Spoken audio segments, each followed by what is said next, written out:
Samahan nyo po ako ngayon guys. Nandito po tayo sa kaibigan po natin 20. Baka po nandito sila. Ito po yung ano natin itatanong kasi maraming naghihintay po. Tungkol po daw sa magkakapatid na nag-aaway po daw. Si Amy at saka si BBM. Kaya sa lahat po ng mga naghihintay, ito na po ang inyong request. Itatanong po natin kung nag-aaway po ba talaga o ano po ang kanilang pinag-aawayan. Kung totoo man po ito. Kaibigan, hello po, si Linyo. Linyo, narito po ako, meron lang po akong pakay. Marami pong nagtatanong kasi po si BBM at saka si Amy Marcos nag-aaway po daw. Marami pong, oo, kaya gusto ko malaman sa inyo kung totoo po ba itong bangayan po nila. Kasi marami pong nagtatanong sa atin kasi meron pang mga problema sa ating bansa, dagdagan pa daw nila magkapatid, nag-aaway pa. Mas lalo po daw nakakahiya po ang kanilang pamumuno. Yun po ang sabi nila. Sa tingin mo, totoo po ba itong nag-aaway po sila? Patay, booking? Wala guys, booking yun guys. Nako, pasensya na kayo kung na-booking man ng ating kaibigan. Huwag po daw kayong maniwala sa kanilang awayan po ngayon, no? Hindi po totoo yung away na yan kasi panlilin lang po daw yan, sabi ng ating kaibigan, para po ay mapansin pa rin ninyo si Amy ngayon sa kanyang pagkasenadora. Sos nako, nakakahiya naman to kaibigan, binuking mo pa. Pero wala tayong magagawa guys, no? Sana hindi po kayo magalit. Ang sabi ng ating kaibigan, sa totoo lang nakita po niya ay gawa-gawa lamang yung mga ganyan pong bangayan, no? Hindi po yan personalan, yun po ang totoo. Kaya kaibigan, nakita kita doon sa may niyog guys, kayo na magtingin dyan kung ano man po ang inyong makikita dyan sa may puno ng niyog Mayroon nakita ko dyan na may ulo na maliit po. Sige lang kaibigan, no? Salamat po sa lahat po na huwag po daw kayong magpapalin lang sa mga ganitong mga style ba. Kasi sabi ng ating kaibigan ngayon, huwag kayong magpapalin lang. Dahil po, yung ganyang bagay na ipinapaabot sa social media, sa ABS-CBN, na yun po nag-aaway po talaga yung magkakapatid. Hindi po. Para lang po sila mapansin ng mga tao. Para lang po ay nakuha ba ang inyong loob, no? Dapat po talaga ngayon mag-ingat na lang po tayo. Pero wala naman po akong sinasabi na hindi po nyo iboboto pa rin yung mga taong yan. Pero nasa inyo lang po talaga ang kapasyahan. Kasi hindi po kami nagpapasya, hindi po kami nagbabawal kung sino po ang ating suportahan po dito, no? Dapat po maging wais po tayong lahat kaibigan. Oo, ginawa po nila daw ito guys para lang po ay makabawi din po sa kanilang ginagawa po sa mga Duterte. Nako, dahil po kitang kita po nila na humihina na po sila ngayon. Yun po ang totoo.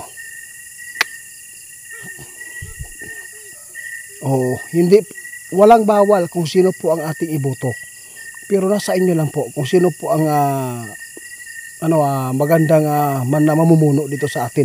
Nasa inyo lang po talaga kasi wala po kaming karapatan po na kayo ay hilain, siraan yung isa. Hindi.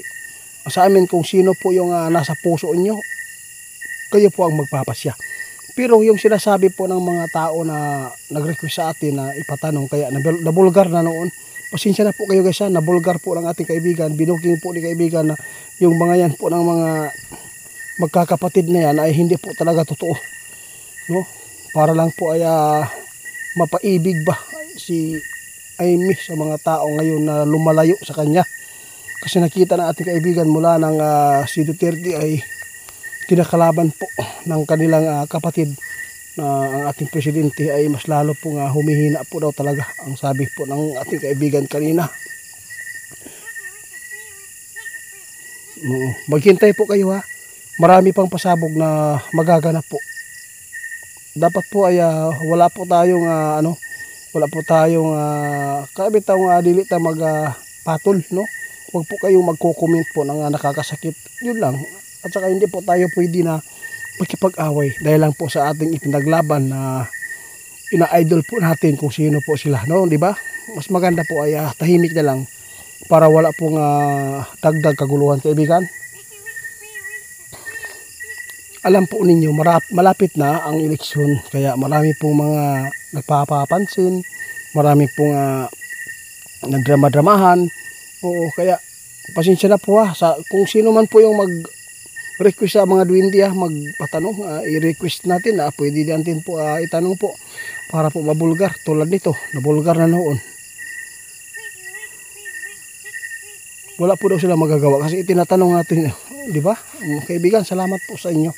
Basta ito lang po ang masabi ko guys, no? Yung ginawa po nila awayan po nila BBM kasi po hindi daw maganda po yung napag-appreciate ba sa kanyang kapatid na si BBM. Kaya lang parang nabuking talaga na yung awayan na yan ay hindi po talaga.